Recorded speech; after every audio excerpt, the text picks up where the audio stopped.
দুই নম্বর আল্লাহ আমাকে বলতেছে, আনিস তোমার অন্তরের গভীরে যেই কথা আসা যাওয়া করে কল্পনাগুলোও আমি জানি। তিন নম্বর তোমার রক্তের শিরা উপশিরায় আমি আল্লাহ তাআলা তার চাইতে বেশি কাছে আছি।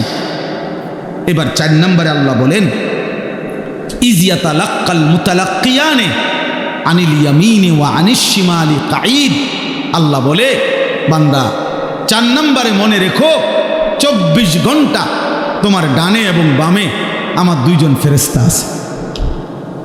আছে? কথা বলে না? আছে তো? ওরা লিখছে। এই 4টা হল।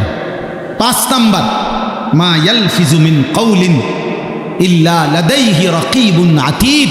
আল্লাহ বলে, বান্দা তারা তো 2 জন আছেই, অতিরিক্ত আরেকজন ফেরেশতা আছে যে তোমার এই 2 জবান মানে 2 ঠোঁটের মাঝখানে যে জিহ্বা, এই জিহ্বা দিয়ে তুমি যা বলো, যখন যা বলো, যা করো, 24 ঘন্টায় তুমি যেই শব্দটাই বলো না কেন, উচ্চারণ করো না কেন, ভালো মন্দ, উপকারী অপকারী, জিকির দাও করো আর গালি দাও, আল্লাহ বলে এই জিহ্বা দিয়ে যা বের হয়, আল্লাহ তাআলা বলেন আমার আরেকজন ফেরেশতা তোমার মুখের প্রতিটা উচ্চারণ লিখে রাখে।